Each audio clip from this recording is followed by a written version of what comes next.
Llegó la hora de tu encuentro con la discusión de temas de actualidad y de interés local e internacional. Actualidad Pública y sus panelistas están más que listos para analizar en detalle el acontecer y los temas de impacto en la sociedad. Te invitamos a la discusión en Actualidad Pública. Saludos amigos y amigas, bienvenidos como cada viernes a Actualidad Pública por Católica Radio, Católica Televisión y las redes sociales de la Pontificia Universidad Católica de Puerto Rico. Hoy es viernes 23 de febrero del 2024. Vamos a escuchar los titulares del programa de hoy. Si está sucediendo, en Actualidad Pública se discute. Un análisis desde la doctrina social de la Iglesia. Actualidad Pública. La pasada semana inició el tiempo cuaresmal en todo el mundo, un momento que resulta idóneo para la reflexión y la oración. En una columna de opinión titulada 6 tentaciones de ayer y de hoy, publicada en Religión Digital, el delegado diocesano en Santiago de Compostela para el Servicio del Desarrollo Humano Integral, José Ramón Amor Pan, propone reflexionar sobre las virtudes como solución a los desafíos de hoy, particularmente en este periodo cuaresmal. En la columna plantea que por mucho tiempo se han venido ignorando y despreciando las virtudes, particularmente en la educación, a nivel político, de mercadeo y de publicidad.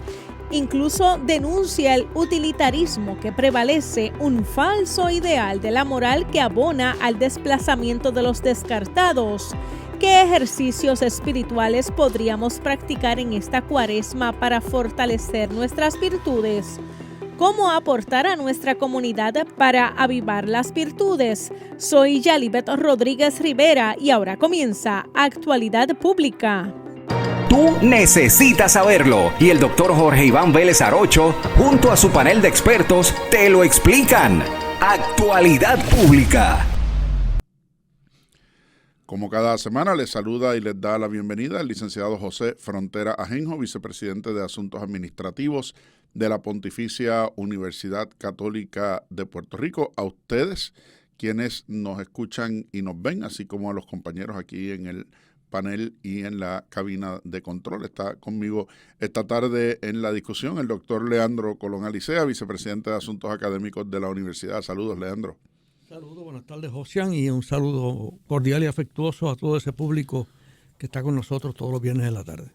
Por razones personales particulares, el doctor Vélez Arocho y la licenciada Riestra no han podido estar con nosotros en la tarde de hoy, pero aquí estamos nosotros con ustedes haciendo nuestro mejor esfuerzo como cada semana.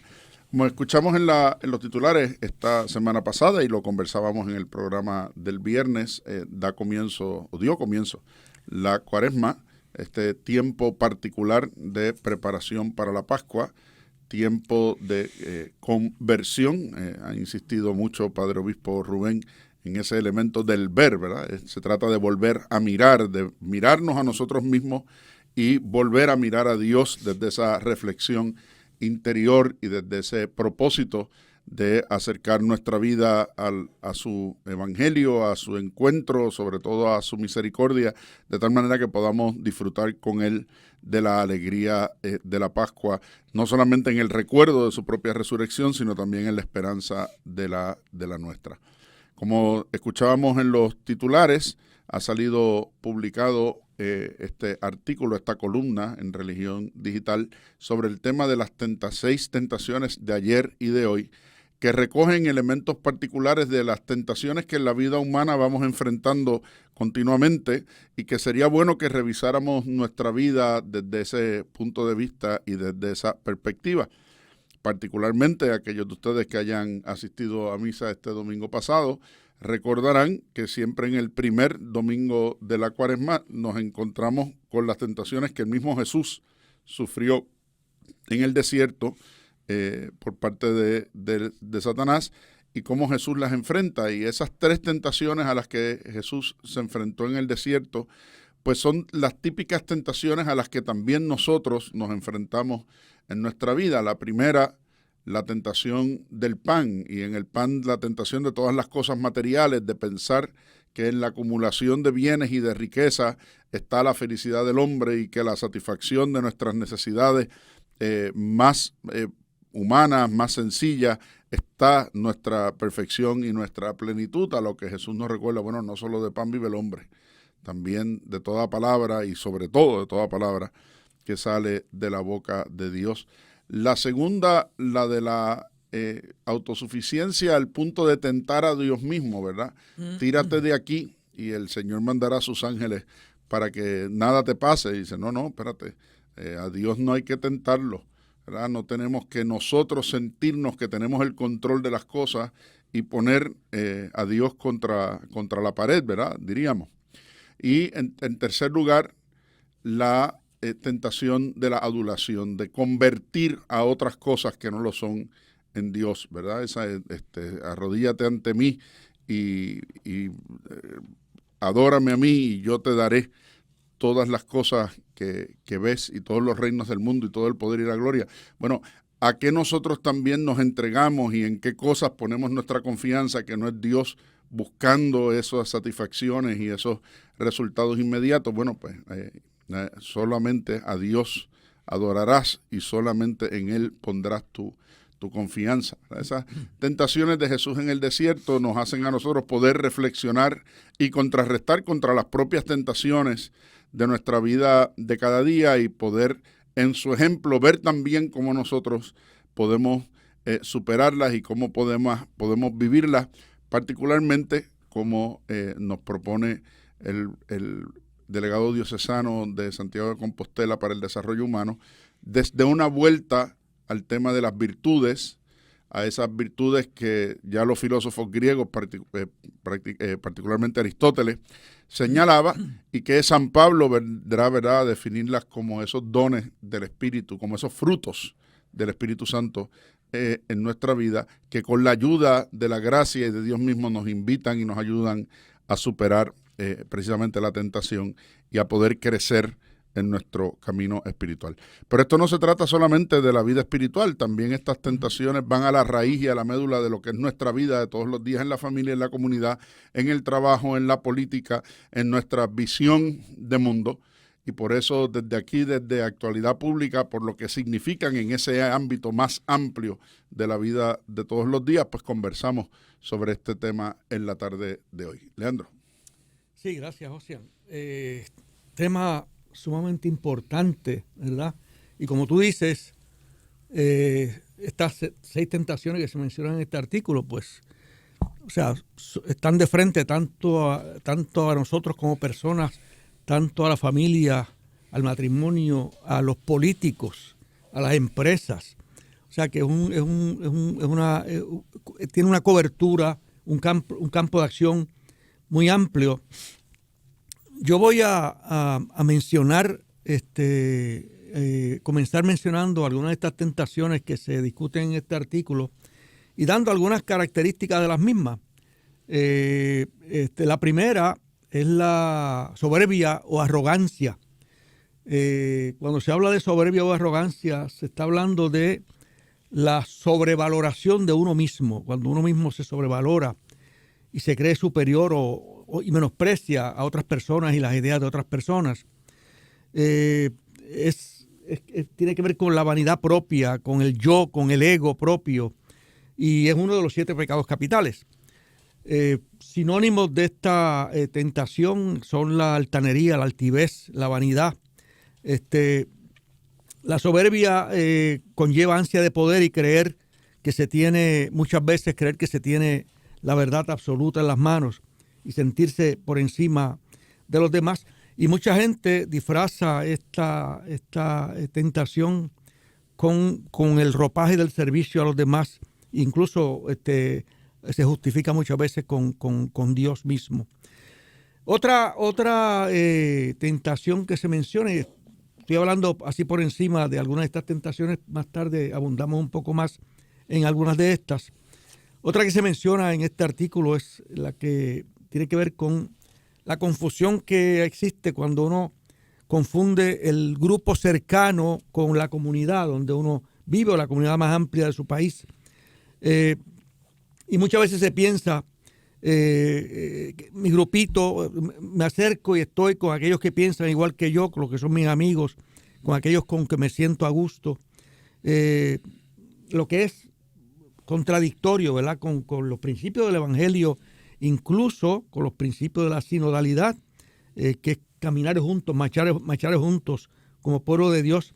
De manera que esta es otra de las tentaciones que se comentan en este artículo que estamos discutiendo. Y por último, menciono la otra, que es la cobardía. La cobardía, ausencia de valor, de determinación, de voluntad para actuar cuando es necesario.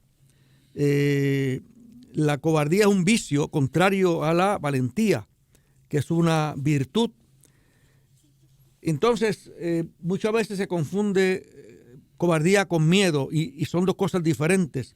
El miedo es un sentimiento, la cobardía no es un sentimiento. Yo no siento cobardía, sin embargo yo sí siento miedo. Tampoco es sinónimo de prudencia, porque la prudencia es la capacidad de discernir el modo y el momento de actuar, mientras que la cobardía es dejar de actuar o actuar a traición debido al miedo de enfrentar las consecuencias. El cobarde sabe lo que es correcto y aún así decide no hacerlo. Y eso algunas veces nos ocurre incluso en nuestra propia vida, ¿verdad? Deliberadamente se va de la responsabilidad. Un ejemplo sencillo es cuando la persona es testigo de un maltrato infantil o de género en su vecindario y prefiere guardar silencio para evitar problemas, actuando cobardemente por omisión en ese caso. O cuando también muchos de nosotros a veces nos confrontamos en esta situación, por no crear enemistades, por no crear roces, por no crear problemas, sabiendo que lo que yo diría es lo correcto, pues me guardo mi opinión cuando es necesario para no afrontar las consecuencias que eso trae. De manera que estas son algunas de estas tentaciones que estamos discutiendo esta tarde, que se manifiestan, como ya dijimos, en la persona, en la familia, en las empresas, en el gobierno, en las políticas, como decía Josian al principio. Y a medida que la vayamos mirando, veremos a ver cómo podemos trascender a la persona y aplicarlas en otro sentido de nuestra vida, para sacarle el mayor provecho posible a lo que se discute en este trabajo que estamos viendo. Ya que son 6, quizás quedarnos en esas primeras 3, ¿verdad? En esta sí, primera parte del programa. Y a mí me parece interesante la relación entre ellas 3, porque parten del concepto de la autorreferencialidad. Es decir, yo en referencia a mí mismo me siento tan bien y tan poderoso y tan autosuficiente y tan fuerte que caigo en la primera, ¿verdad? En la idolatría del yo, que a fin de cuentas toda esa idea con respecto a la capacidad que tiene el ser humano de sentirse soberbia, ¿verdad? De sentirse autosuficiente. Y ese yo proyectarlo entonces a los demás, y entonces pues los demás son solo los que son como yo, ¿verdad? Esa segunda que tú mencionabas de confundir al grupo de los que piensan como uno con la comunidad, y la comunidad limitada a ese elemento. Y entonces llegar incluso a la determinación de que unos somos buenos y los otros son malos, o unos somos trabajadores y los otros son vagos, y el que no es como yo es porque no ha querido superarse, no ha querido mejorar, ¿verdad? Entonces aplicar esas categorías, y frente a ese elemento de la cobardía, tal como tú lo señalas, que es no solamente lo opuesto a la prudencia y lo opuesto a la valentía, sino que la valentía misma es un punto medio, ¿verdad? A mí siempre me ha gustado mucho, y lo discuto con mis estudiantes en el curso de Introducción al Derecho, la idea de Aristóteles sobre la virtud, porque Aristóteles, que plantea como remedio a todas estas tentaciones la virtud, siempre ve la virtud como el punto medio, ¿verdad? Todos los elementos son excesos, ¿verdad? Tú hablabas de la prudencia y por el otro lado la imprudencia. Bueno, pues más que nada es la temeridad, no es la ausencia de miedo, porque el miedo es una reacción natural. La pregunta es cómo yo reacciono al miedo. Si el miedo me detiene al punto de que no afronto ningún riesgo ni hago lo que me toca hacer y por lo tanto caigo en la cobardía, o por lo mismo de que me creo insuperable y la soberbia personal que tengo me hace pensar que yo puedo con todo, entonces caigo en la temeridad, ¿verdad? Que es ir más allá del riesgo razonable y prudente de hacer las cosas o de decirlas. Entonces, ¿cómo encontrar ese punto medio? Y Aristóteles siempre dice, bueno, lo que pasa es que las virtudes se aprenden ejercitándolas. Nadie que actúa siempre desde el miedo podrá aprender a ser valiente, y el que se tira contra todo y no aprende tampoco aprenderá a dónde está el punto medio, de dónde vale y que se arriesgue o no se arriesgue. Y en esa misma idea, el concepto de la templanza, cómo me modero a mí mismo y cómo modero mi sensibilidad y cómo modero cuánto me doy a mí mismo. Y cuando digo cuánto me doy a mí mismo, no es cuánto me doy en función de los otros, sino cuánto me doy a mí mismo para aprovecharme yo mismo del otro y de las circunstancias, ¿verdad? Cómo se regula el orgullo con esa virtud de la magnanimidad de la que él también nos habla, ¿verdad? No es que no haya autoconfianza, no es que no haya amor propio, eso es esencial, porque sin eso uno no puede valorarse razonablemente a sí mismo. Pero una cosa es la falsa modestia, que la gente dice, es que es humilde. No, a veces es como tú decías, es falsa modestia, ¿no? Tratar de aparentar ser humilde para que entonces los alaben por su humildad. Seguro, versus claro. Por el otro lado, los delirios de grandeza, ¿no? ¿Saben el dicho que hay por ahí? Ese tiene un ego tan grande que si se cae de él se mata, ¿no? Como uno, ¿verdad? Pone un punto medio entre esas realidades. Y como tú mencionas, es un tema que impacta también cómo uno ejerce el liderato en todos los sentidos, el liderato político, el liderato comunitario, el liderato en la familia, el liderato empresarial, el liderato en la propia iglesia, que es una de las cosas que, como tú señalas, el Papa ha insistido con todo este tema de la sinodalidad. Si uno vive desde esa autorreferencialidad, pues entonces, ¿cómo puede ser un buen líder? ¿Cómo puede sacar lo mejor de los demás? ¿Cómo puede servir adecuadamente a las necesidades del otro, de la comunidad, si solamente es capaz de mirar desde sí mismo y desde su propia posición de confianza? Seguro. De hecho, ya que mencionas el asunto de la cobardía y el miedo, como tú dices, el miedo, contrario a la cobardía, el miedo es un sentimiento, ¿verdad? Los sentimientos son reacciones internas incontrolables por las cuales uno no, o sea, los miedos, los sentimientos, debo decir, no son buenos ni malos. No es malo que yo sienta miedo. Claro, sí está mal pudiera estar mal mi reacción a ese miedo, como tú dices, Josian. De manera que cobardía y miedo son dos cosas diferentes. Yo quisiera aprovechar la oportunidad para indicar que hablando particularmente ahora de estas tres primeras tentaciones, los muchos planteamientos que hace el Papa sobre diversas situaciones en el mundo, sobre diversos problemas económicos, ambientales, del descarte, del neoliberalismo, del capitalismo salvaje, de muchas cosas, de las guerras, etcétera. Se nota en esos planteamientos que hace el Papa Francisco que él está lejos de estas tentaciones de las que estamos hablando en este momento, ¿verdad? Por ejemplo, no es una persona soberbia, es una persona humilde. De hecho, entiendo que cuando él asumió el pontificado se fue a vivir a una casa que no era la casa designada para el Papa como tal. El Papa cuando habla no le habla a un grupo, le habla a la humanidad. O sea que en ese sentido, pues tampoco cae en esa segunda tentación de que hablamos, porque los temas que trae son temas de impacto para el mundo, de impacto para toda la humanidad. Por lo tanto, no cae tampoco en esa otra tentación.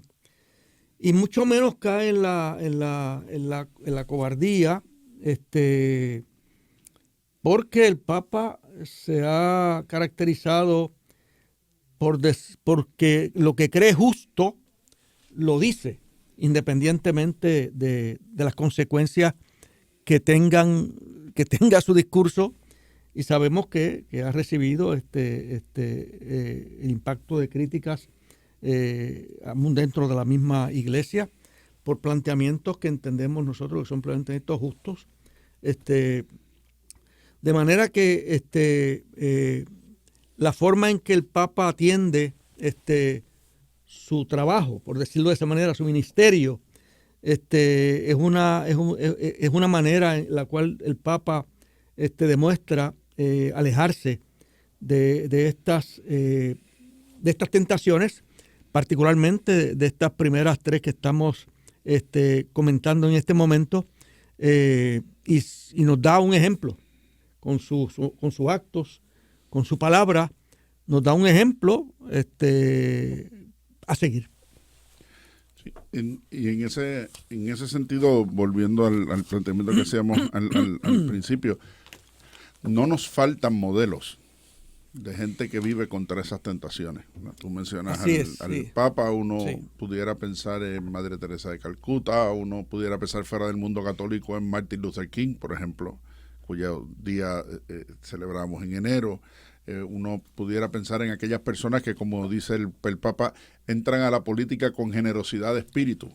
Sí. O aquellos que están en el mundo de los negocios, pero no están en el mundo de los negocios tratando de sacarle el máximo a su cliente o de sacarle el máximo a los consumidores, sino que están buscando también generar empleos adecuados, una redistribución de la riqueza, hacer sin acaparar excesivamente los bienes, ¿verdad? Esos que también se avergüenzan de sus errores, no solamente que los reconocen, sino que saben decirlo, ¿verdad? Y pedir perdón por ellos y buscar cómo resolver. O sea, ese elemento de la promoción de la equidad y de la justicia, independientemente de qué hay para mí, ¿verdad? Yo creo que en ese elemento de la magnanimidad no andan por ahí buscando qué hay para ellos, sino que están preocupados porque realmente las cosas pasen, porque la justicia requiere que pasen y la equidad requiere que sean de esa manera, independientemente de que reciban o no reconocimiento, porque no pasan por ese tema de la egolatría, de la soberbia, de la primera tentación, y no tienen miedo a decir las cosas y enfrentarlas, ¿verdad? Y no padecen de la tentación de la cobardía, sino que están dispuestos a enfrentar las consecuencias de sus actos y de lo que dicen. Así que cuánta gente hay, ¿verdad? En esa línea, y una de las cosas que a mí me parecía interesante de estas primeras tres tentaciones es que son tentaciones que tienen que ver con uno mismo, independientemente de cómo uno se conduce y reacciona respecto a los demás, ¿verdad? Es cómo yo me defino a mí mismo y me veo a mí mismo como una persona virtuosa y ética frente a esas tentaciones que corrompen la realidad del ser. Sí, eso es así, definitivamente. Antes de entrar a las otras tentaciones que el Papa comenta, requerirían incluso requieren quizás profundizar en otros temas que van más allá de la persona, como dice Josian, ¿verdad? Aunque vayamos a profundizar un poquito más adelante, el Papa menciona el utilitarismo, el cortoplacismo y la mediocridad. De esas otras tres, José menciona correctamente que esas primeras tres tentaciones que estamos viendo como que atañen particularmente a la persona.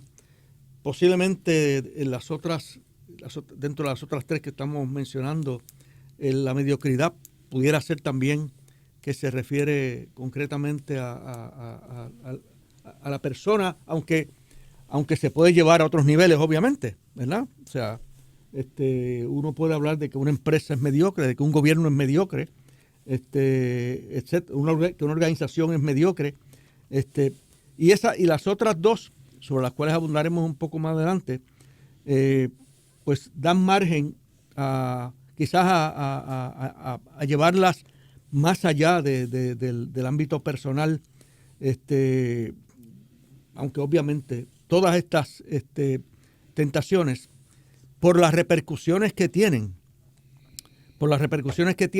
en el ámbito social, en el ámbito económico, en el ámbito político, pues impactan ampliamente a la sociedad.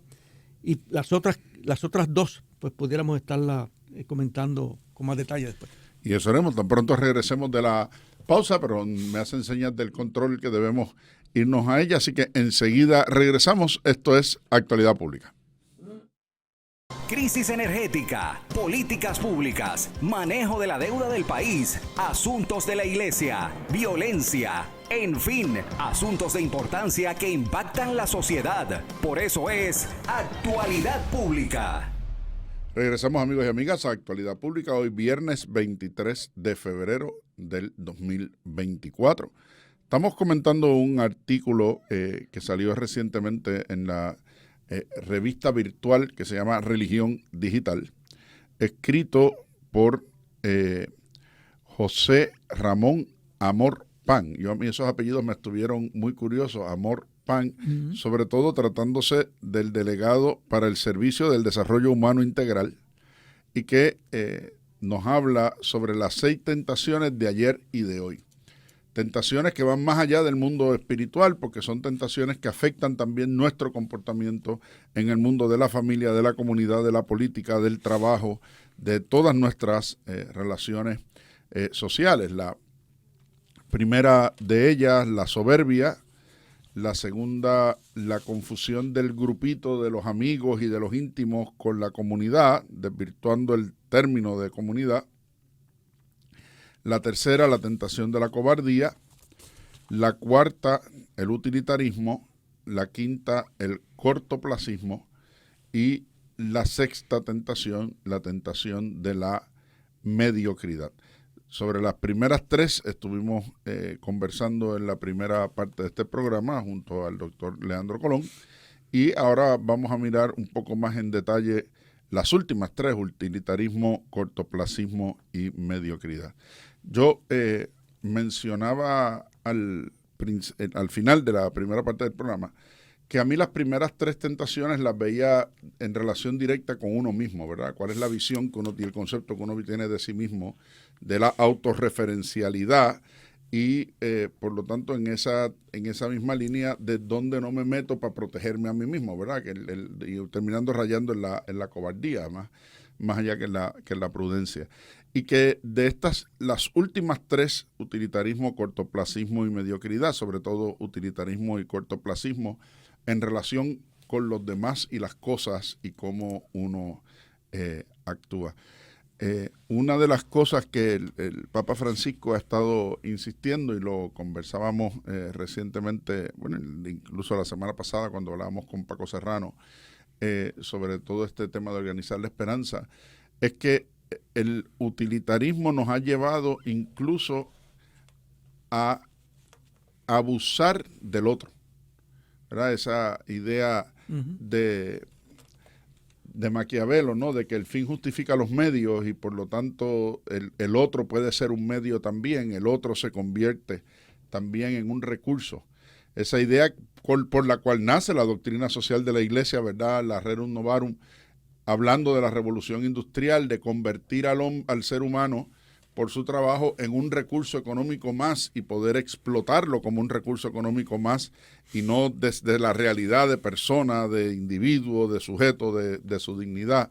Y cómo en la misma medida pues hemos llegado también a descartar la dignidad del otro, a descartar el valor del otro y incluso a votar y votar en el sentido de tirar fuera al otro cuando el otro ya no me sirve de nada, ¿verdad? Y no solamente en la persona, y dice el Papa, bueno, lo mismo que estamos haciendo con el planeta, ¿verdad? Y con la casa común, cuando estamos abusando de los recursos y estamos malgastando y estamos acaparando los recursos. Así que ese utilitarismo que va en contra de la misma idea de la donación, de la magnificencia, de vivir en una abundancia que no es la ostentosa, sino en la de aquello que necesito para mi propia subsistencia, sabiendo compartir con el otro, con generosidad, con liberalidad, con caridad, los bienes y los recursos que tengo, ¿verdad? Y entonces entrar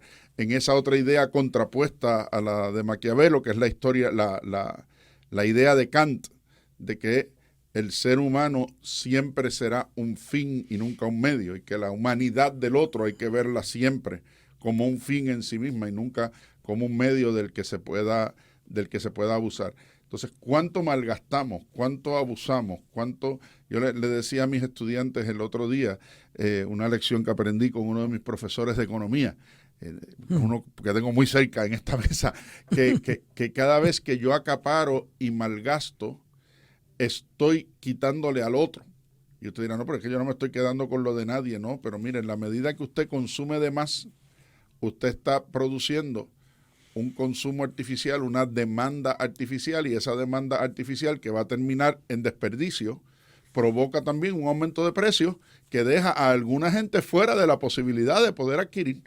Y lo que yo cogí de más y compré de más y ahora estoy botando, pudo haber sido un recurso esencial para otro. Pues entonces, en el sentido de satisfacerme a mí mismo y de que todo está para mi propio beneficio, entonces, ¿qué queda para el otro? ¿Dónde queda la posibilidad de la generosidad? ¿Dónde queda la posibilidad de la solidaridad? ¿Dónde queda la posibilidad de la caridad misma y del encuentro fraterno con los demás, como nos está planteando el Papa Francisco? Leo. Sí. La realidad es que esta tentación del utilitarismo es extremadamente interesante, muy importante y wow, tiene tanta tela de dónde cortar, ¿verdad? Utilitarismo viene de utilidad, ¿verdad? Y utilidad, para efectos sencillos, se puede traducir como satisfacción, ¿ves? Y es una filosofía que surge por allá en Inglaterra a fines del siglo XVIII. Uno de los principales, o quizá el principal propulsor, fue Jeremías Bentham, un filósofo y economista inglés, que a su vez fue colega de otro economista muy famoso de esa época, John Stuart Mill. O debo decir, corrijo, Bentham fue colega del papá de John Stuart Mill. John Stuart Mill, el papá de John Stuart Mill, John Mill, también fue un economista famoso, y su hijo, John Stuart Mill, pues se considera uno de los sabios o de la historia, por ser una persona extremadamente precoz. A los 8 años sabía varios idiomas, había leído la historia de Roma, y fue educado por su padre precisamente, y fue también uno de los principales propulsores de esta filosofía del utilitarismo.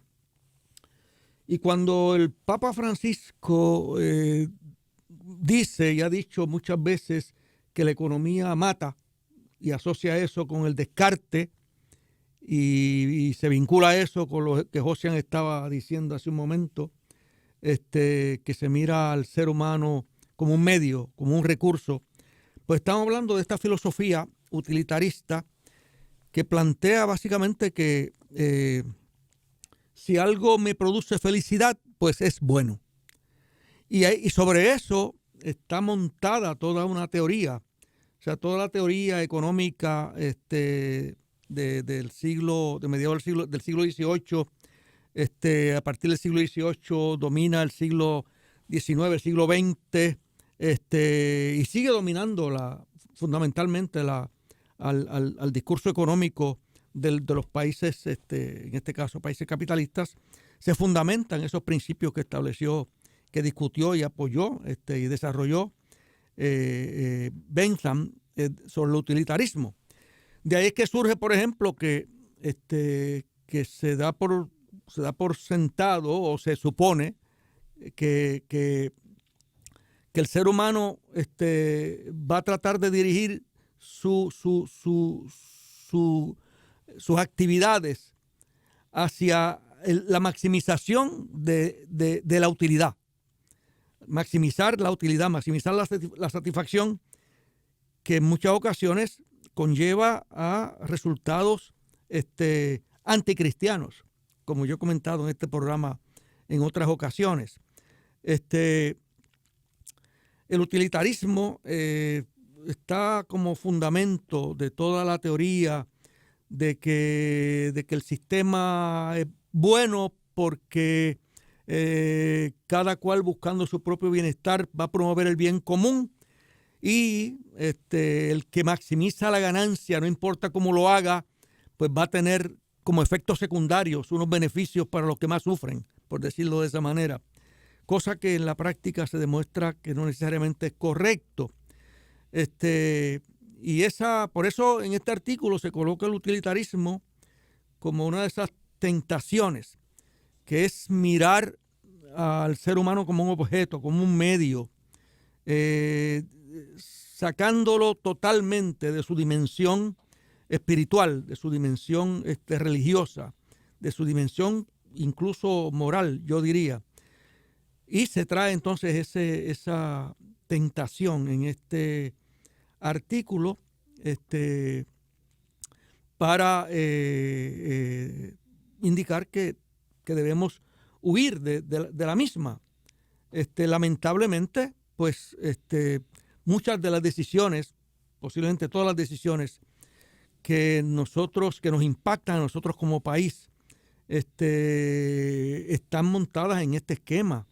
Todos los impactos en el ambiente, todos los impactos en los seres humanos, todo el desarrollo y el crecimiento de la pobreza, fundamentalmente está basada en esto.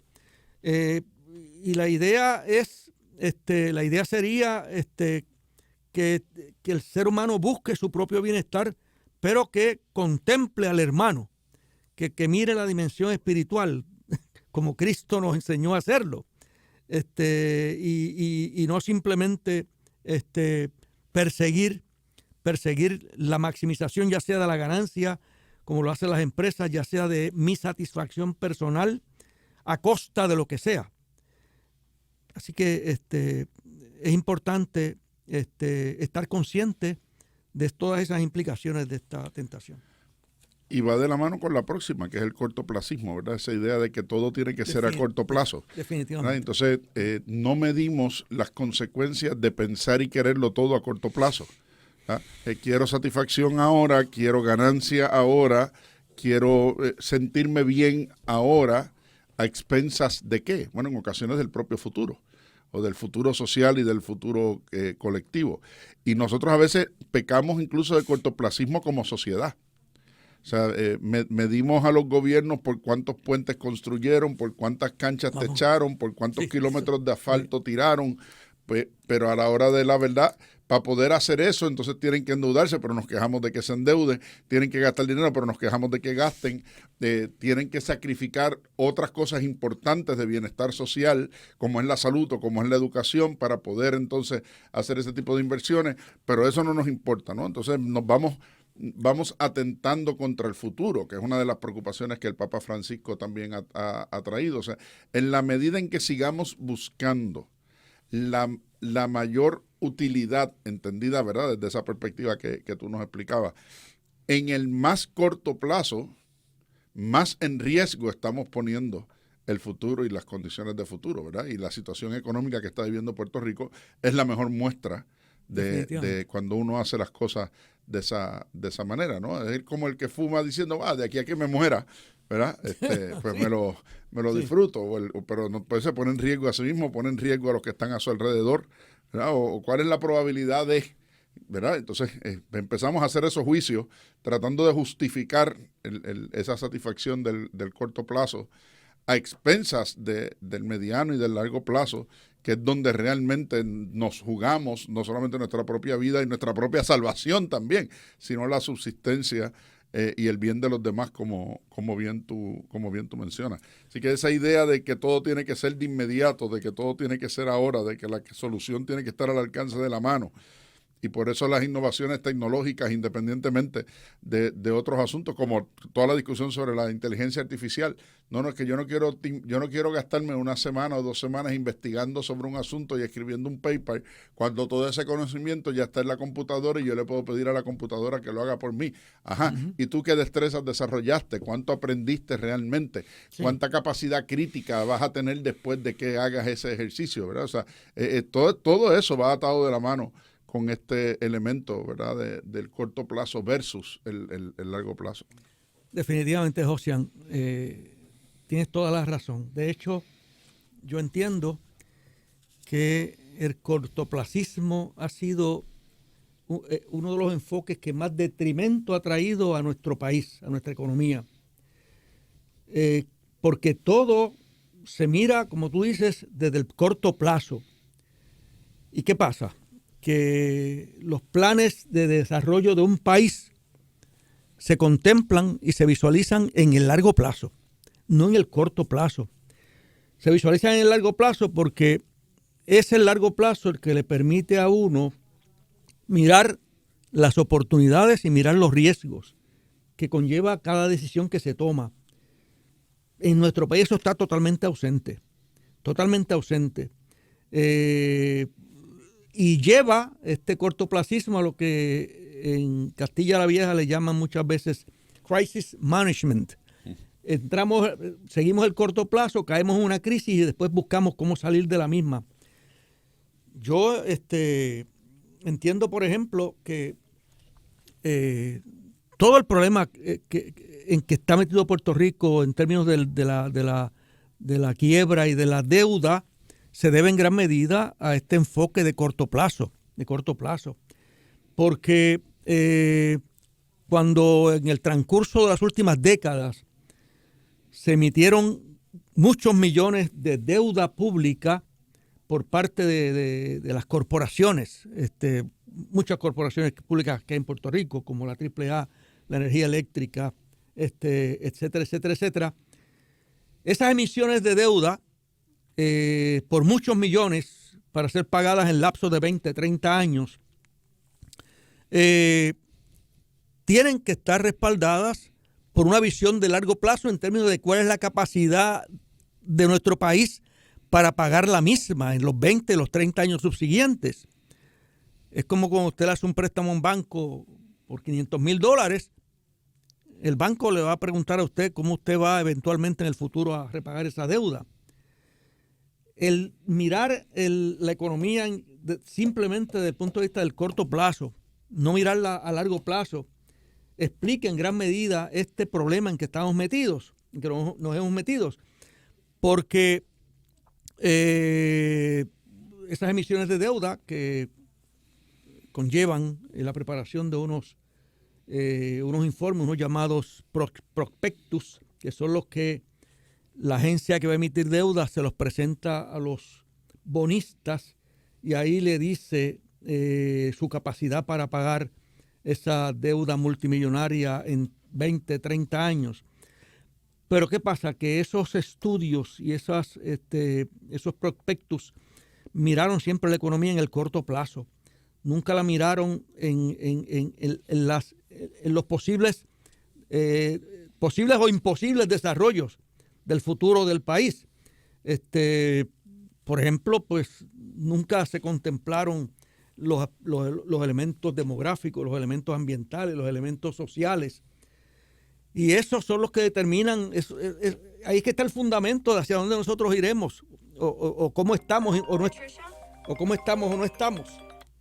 De manera que definitivamente, Josian, el cortoplacismo ha sido un problema grave para nosotros.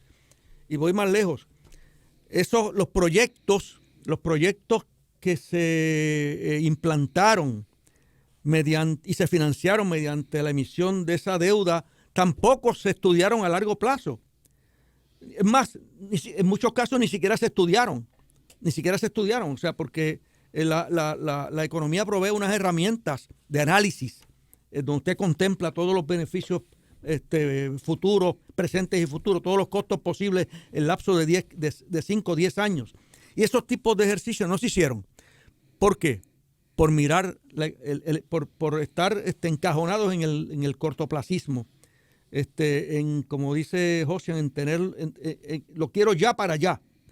O sea que ha sido, en este caso, aplicado ya a nuestra sociedad, a nuestro país, ha sido un problema serio que hemos confrontado. Y eso no lo mismo lo puede decir también en sus finanzas personales y en su cuánta gente se endeuda y no, pues olvídate, ya mañana resolveremos cómo se paga.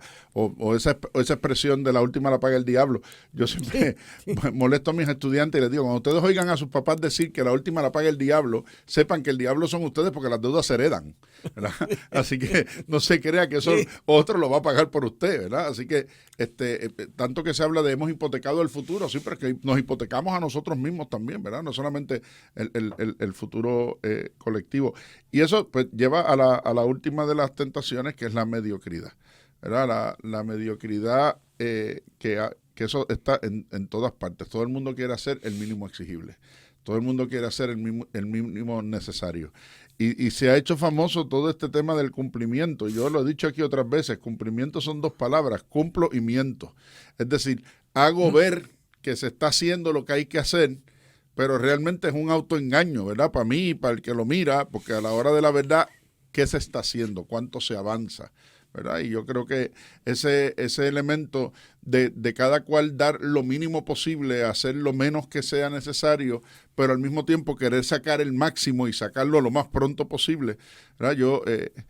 Tú mencionabas ahorita que estas tentaciones necesitaban mucho más de un programa. Yo te escuché ahorita y pensaba todo el tema de la teoría de agencia, ¿verdad? En economía, Sí. de por qué los intereses de los accionistas no son los mismos intereses de los gerentes de una corporación, ¿verdad? Pues la gerencia cobra por los resultados de este año, los accionistas ganan por el desempeño en el largo plazo. Entonces yo quiero maximizar el desempeño de ahora porque mi salario viene de ahí, mientras que los accionistas quieren pensar en el mediano y el largo plazo y se enfrentan, ¿no? Y esa confrontación de intereses, que lo mismo pasa con los políticos. El político lo que quiere es ser reelecto en las próximas elecciones, porque si no lo reeligen, ¿qué va a hacer con su vida? ¿No? Entonces, pues sus prioridades no son las prioridades del pueblo. Y entonces, pues no hago lo mínimo posible para garantizarme que no me votan, hago lo mínimo posible para garantizarme que la relación en la que estoy funciona, hago el mínimo posible para que en todo, ¿no? Y entonces vivimos de esta idea del estamos haciéndole creer a todo el mundo que hacemos, ¿no? Y a la hora de la verdad no hacemos nada. Y ese elemento de la mediocridad, que al final es lo que pasa cuando se juntan todas esas tentaciones. El que se deja vencer por todas esas tentaciones termina siendo un mediocre porque su punto de enfoque es un punto de enfoque inadecuado.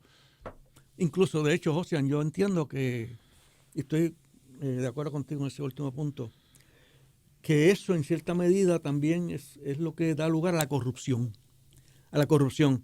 Particularmente de esas 6 tentaciones, todas están vinculadas con eso, pero yo asocio el utilitarismo y la mediocridad al asunto de la corrupción, que sabemos todos la crisis de corrupción a todos los niveles que sufre Puerto Rico.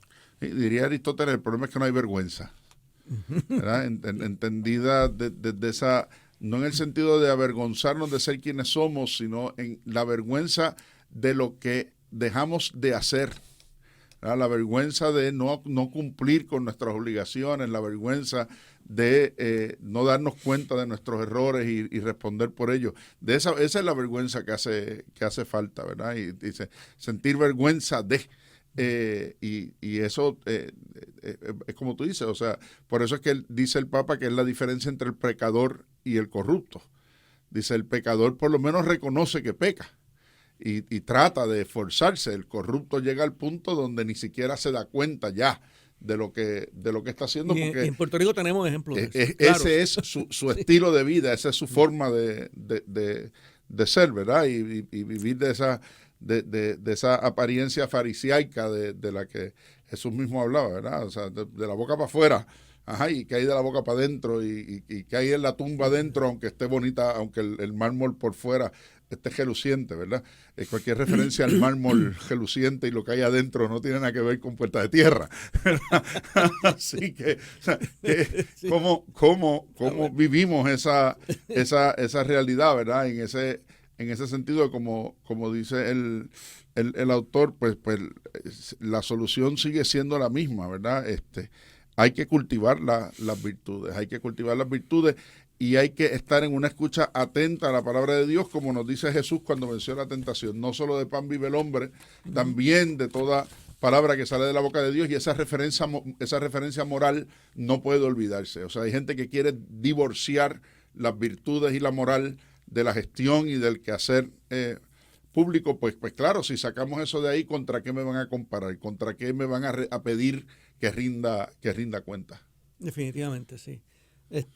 Sí, y como tú mencionas, concluye este artículo, y comento de nuevo lo que tú acabas de decir: se combaten estas tentaciones cultivando las virtudes, especialmente de la templanza y la compasión y la escucha atenta de la palabra, especialmente la palabra de Dios a través de los sufrientes de este mundo, porque lamentablemente caer en estas tentaciones, tanto a nivel personal, familiar, empresarial, gubernamental, en última instancia, quien se fastidia, por ponerlo de esa manera, son los sufrientes del mundo. Son los que el Papa Francisco ha llamado los descartados. Y tenemos que batallar en contra de eso. Y al final del camino, como recuerda el concilio, el problema no son los que no creen, el problema es el mal testimonio de los que dicen creer, que no anima a creer a los que no creen, ¿verdad? Cuántos defectos en nuestra, cómo nosotros mismos escondemos el verdadero rostro de Dios y el verdadero sentido del Evangelio cuando por nuestra conducta no somos ejemplo de esas virtudes y nos dejamos caer en la tentación. Y por eso hay que seguir pidiendo con el Padre Nuestro, ¿verdad? No nos dejes caer en la tentación y líbranos del mal. Y de nuevo, no solamente en lo espiritual, como hemos dicho a lo largo del programa, sino también en lo familiar, en lo personal, en lo social, en todos esos elementos que son importantes para que la vida de cada día y el bien común sean posibles. Hasta aquí nos llega el tiempo, pero Dios mediante estamos con ustedes de nuevo aquí la semana que viene. Recuerden que pueden acceder a las redes sociales de la universidad y allí encontrarán también las grabaciones de los programas de cada semana, y en el canal Huellas del Futuro en YouTube y también por Spotify. Y no olviden que cada viernes estamos con ustedes por aquí, por Actualidad Pública. Será hasta la semana próxima. Esto es Actualidad Pública, una producción de la Pontificia Universidad Católica de Puerto Rico.